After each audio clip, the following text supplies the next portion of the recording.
Kokong yang menemukan kendi labu ternyata tak tahu bahwa di dalamnya adalah kerat tumpeng. Ia hanya mengira di dalamnya siluman biasa dan akan dikirimkan ke Dewa Taesang untuk dimasak. Mendengar hal itu, tentu kerat tumpeng ketakutan dan memohon pada Kera Sakti jangan dikirim. Dan kerat tumpeng mengaku dirinya bukan siluman tetapi dewa.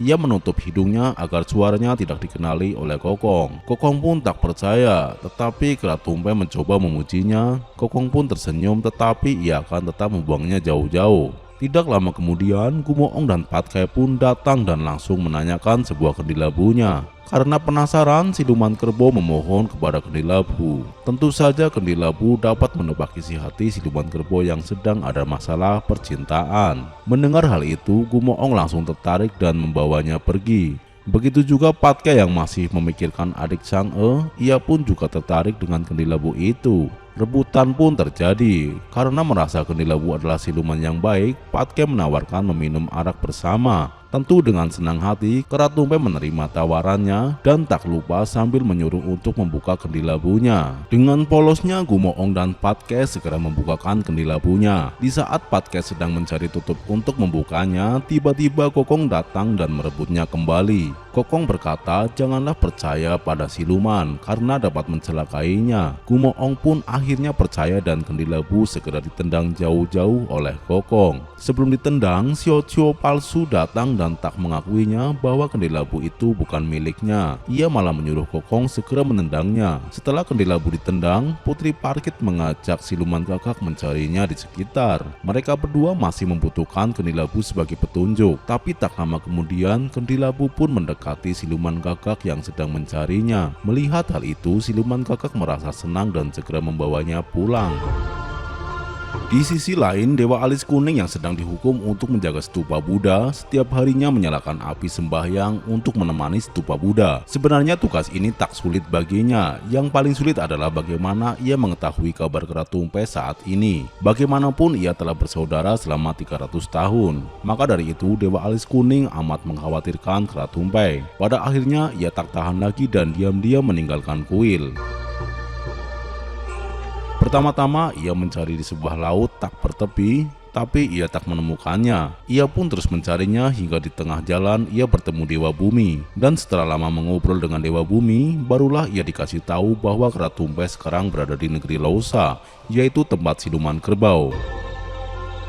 Di dalam istana siluman kerbau, Dewa Alis Kuning merasa senang telah bertemu dengan kerat tumpeng. Ia akan segera membawa pergi kendi labunya untuk segera menolongnya. Kerat tumpeng menyarankan agar tak perlu menolongnya karena ia telah menemukan orang yang tepat yang dapat membuka kendi labunya yang amat keras. Hanya Gajah Tintilah yang dapat memecahkannya karena kendi labu lebih keras dari simbal emas. Kerat tumpeng berjanji akan mengalahkan Sun Kokong setelah bebas. Dewa Alis Kuning menyarankan agar tak perlu melawan Kokong karena ilmu lebih sakti. Meskipun kerat tumpeng dan Dewa Alis Kuning bergabung tetap saja akan kalah. Mendengar hal itu, kerat tumpeng hanya minta bantuan pada Dewa Alis Kuning.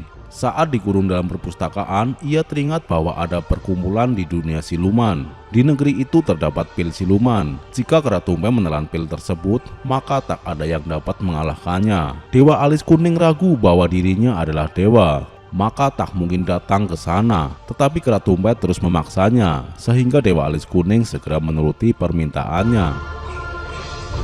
Di ruang pertemuan, rombongan Guru Tong sedang menunggu kedatangan Wuching yang mengajak Ang Haiji. Ia mengkhawatirkan karena Wuching tak begitu pintar. Karena lama menunggu, putri kipas asli dan palsu pun ribut. Tak lama kemudian, Wuching pun datang membawa Ang Haiji. Tetapi anehnya lagi, ada dua Ang Haiji yang datang. Guru Tong amat kesal kepada Wuching karena mengajak dua Ang Haiji. Wuching tak bisa menjelaskan karena di jalan bertemu kedua Ang Haiji sehingga membuatnya bingung. Tanpa pikir panjang, mereka langsung mencoba menyuruh Ang Haiji menunjukkan putri kipas yang asli dan yang palsu. Tetapi hal itu masih membuatnya bingung karena penyamarannya. Hanya ada satu cara, yaitu kata-kata bijak Ang Haiji yang dapat menunjukkan keasliannya. Di saat semua orang bingung mempermasalahkan Ang Haiji, tiba-tiba satu Ang Haiji pergi ke belakang ke tempat sembahyang. Semua orang pun mengikutinya. Wuching mengira ialah Ang Haiji yang asli karena siluman tak mungkin mau sembahyang. Tetapi putri kipas palsu menganggapnya hanya sebuah sandiwara. Ang Haiji palsu pun ikut menyalakan lilin. Ang Haiji asli pun berdiri sambil mengucapkan kata-kata bijak dan membuat semua orang terdiam melihatnya. Semua orang yang mendengarnya begitu tersentuh hatinya akan kata-katanya. Setelah menjelaskan semuanya, Ang Haiji pergi kembali untuk menemui Dewi Guan Im. Melihat itu, Wuching yakin bahwa ialah Ang Haiji yang asli, tetapi tidak berarti bagi Patkai. Ia hanya yakin pada putri kipas yang sedang menangisi kepergian anaknya ialah yang asli. Kemudian di sampingnya, putri kipas palsu pun juga menangis lebih keras dan membuatnya Patkai berubah pikiran bahwa ialah putri kipas yang asli yang nangisnya lebih keras setelah kepergian anaknya. Putri kipas palsu pun pergi. Ternyata ia menangis sungguhan, bukan bersandiwara. Ia menangis bukan karena kepergian Ang Haiji, tetapi ia menangis karena menyesali perbuatannya telah menghancurkan rumah tangga orang lain. Ia pun mengungkapkan perasaannya kepada Kendilabu dan ia pun memutuskan untuk tidak menyamar menjadi putri kipas lagi. Kemudian ia segera mengajaknya pergi.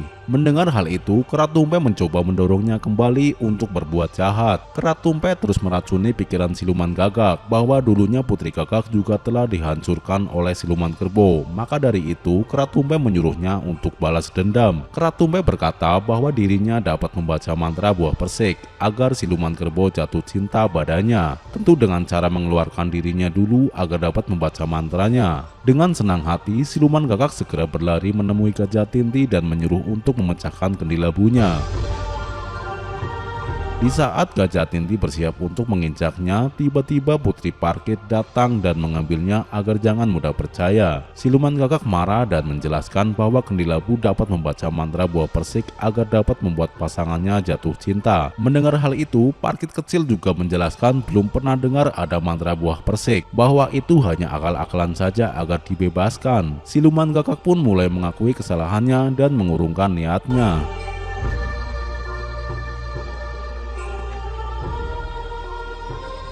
Di sisi lain, Dewa Alis Kuning terus mencari keberadaan negeri siluman. Kabarnya di negeri siluman terdapat 108.000 ekor siluman. Negeri ini surganya siluman, dewa pun tak berdaya di sana. Negeri siluman ini cukup sulit ditemukan, tetapi karena tekadnya sudah bulat untuk menemukannya dan ada hal kuat yang mendorongnya untuk tetap mencari keberadaan negeri siluman, akhirnya dalam waktu sekejap ia sudah memasuki wilayah setan. Mula-mula Dewa Alis Kuning bertemu siluman tengkorak putih yang menggodanya untuk bergabung dan menawarkan banyak kesenangan duniawi serta banyak wanita cantik. Karena Dewa Alis Kuning adalah pengikut Buddha, ia pun tak tertarik. Selanjutnya ia digoda oleh siluman laba-laba, tapi ia tetap saja tak tergoda.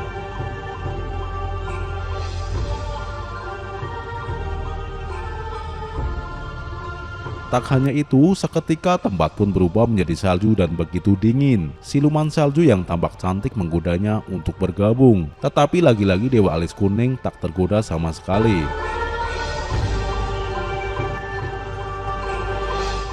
Ia pun membuat lingkaran penghalang setan dan segera bersemedi. Dewa Alis Kuning adalah murid tertua Buddha Maitreya. Ia telah mengikuti ajarannya selama ratusan tahun. Maka dari itu, siluman biasa takkan bisa menggodanya. Tetapi saat memejamkan mata, tiba-tiba ia terdengar suara Keratumpe yang meminta tolong akan dipancung oleh Buddha Maitreya. Seketika itu, Dewa Alis Kuning memohon kepada Buddha Maitreya agar tidak memancung Keratumpe. Tetapi Buddha Maitreya tetap saja akan memancungnya. Hal itu membuat Dewa Alis Kuning terpaksa membunuhnya. Setelah melakukan hal itu, Dewa Alis Kuning menyesali perbuatannya. Seketika itu ternyata semua adalah mimpi. Rupanya tak lain, semua ini adalah ulah dari siluman mimpi yang berada di situ juga. Siluman ular memuji kesaktian siluman mimpi. Siluman ular juga menggoda Dewa Alis Kuning untuk ikut bergabung. Tetapi dengan tegas Dewa Alis Kuning menolaknya. Tanpa basa-basi, siluman ular menunjukkan cermin saktinya. Dewa Alis Kuning pun mencoba melihat dirinya, ternyata ia sudah seperti setan. Siluman ular mengatakan bahwa Dewa Alis Kuning sudah membunuh gurunya meskipun dalam mimpi, dan itu artinya sekarang Dewa Alis Kuning sudah menjadi siluman. Ternyata siluman ular sudah mengetahui tujuan Dewa Alis Kuning, yaitu sedang mencari pil siluman. Siluman ular memberikan pil yang berharga itu dengan cuma-cuma. Rupanya ia telah mengetahui bahwa hanya Keratumpe yang berhati iblis yang pantas menelannya, yang mana nantinya Keratumpe akan menjadi siluman yang tiada tandingannya. Di sisi lain, saat siluman kerbau sedang makan-makan, rupanya kedua putri kipas masih berebut. Masing-masing menunjukkan sikap lembutnya agar dipercaya oleh Gumoong. Tetapi hal itu hanya membuatnya Gumoong bingung. Pada akhirnya kedua putri kipas pun ribut. Putri kipas palsu pergi dan menemui Kendi Labu. Kini siluman gagak kesal karena Kendi Labu tak berguna dan tak dapat membantunya. Karena kesal, ia pun melemparnya dan mengenai kepala Kokong yang sedang asik makan pisang. Kokong pun marah karena Kendi Labunya kembali lagi meskipun sudah dibuang jauh. Kendi Labu berkata bahwa itu bukan kemauannya. Kokong pun tak percaya. Karena kesal, Kokong akan segera mengirim Kendi Labu ke Dewa Taisang untuk dimasak. Mendengar hal itu, Kera Tumpek ketakutan dan segera angkat bicara bahwa ia akan membantunya. Ia membongkar semua rahasia bahwa saat ini ada dua siluman yang sedang menyamar menjadi putri kipas, yaitu siluman gagak dan parkit kecil. Mendengar hal itu, Kokong tertarik dan akan berusaha membongkar kedok siluman gagak dengan mudah. Karena Kokong tahu bahwa parkit kecil sangat menyukainya, ia masuk ke dapur untuk menemui Xiao Cui untuk menggodanya. Saat di dapur, Kokong bertikah genit pada Xiao Cui, tetapi Xiao Cui adalah gadis baik-baik. Ia malah ketakutan dan memarahi Kokong. Ternyata ia adalah Xiao Cui yang asli. Untuk meyakinkannya lagi, Kokong mencoba menemui Xiao Cui yang satunya lagi yang diyakini dia adalah parkit kecil. Dan benar saja, baru bertemu saja Xiao Cui palsu sudah menyambut Kokong dengan senang hati. Kokong berpura-pura genit dan mengucapkan bahwa ia menyukainya. Mendengar hal itu, Xiao Cui palsu langsung terkesan dengan omongan Kokong. Dengan polosnya, ia pun tak menyadari bahwa Kokong sedang menjebaknya. Xiao Cui palsu dengan polosnya juga mengatakan bahwa dirinya juga mencintainya. Tanpa sadar, ia membuka kedoknya bahwa dirinya adalah parkit kecil. Melihat hal itu, Kokong langsung menangkapnya dan segera menunjukkan kepada siluman kerbau. Kokong mengumpulkan semuanya dan mengancam akan menghajarnya. Karena takut, mereka semua akhirnya merubah wujud aslinya, dan ternyata semua adalah siluman burung. Teman siluman gagak pun langsung pergi, dan putri kipas palsu mengakui dirinya adalah siluman gagak. Putri parkit dan siluman gagak angkat bicara. Ia hanya membalas dendam karena Kokong dan Gumoong tidak menepati janjinya. Karena tidak ingin ada keributan, putri kipas menyuruh pengawal untuk mengusir.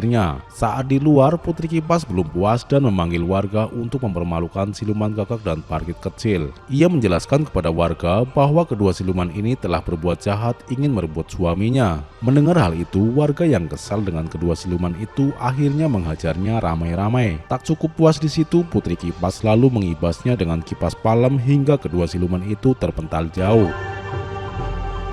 Di saat siluman gagak dan putri kipas sedang menangis serta menyesali perbuatannya, rupanya Kendi Labu mengikutinya. Merasa sangat kecewa, kini siluman gagak dan parkit kecil dikuasai perasaan cemburu. Kini mereka berdua ingin membalas dendamnya, tetapi mereka sadar tak mampu mengalahkannya. Mengetahui hal itu, dengan senang hati Kera Tumpek akan segera membantunya. Tanpa pikir panjang lagi, siluman gagak segera menyuruh Gajah Tinti untuk memecahkan Kendi Labu untuk dapat membantunya dalam membalaskan dendamnya. Satu hal lagi yang sangat mengkhawatirkan jika Kera Tumpek bebas, sebelumnya siluman ular sudah menghadiahkan pil siluman pada Dewa Alis Kuning. Jika Kera Tumpek menelan pil siluman, maka akibatnya akan semakin kacau dan kesaktian Kera Tumpek tak tertandingi lagi. Bagaimana cerita selanjutnya? Saksikan di episode berikutnya.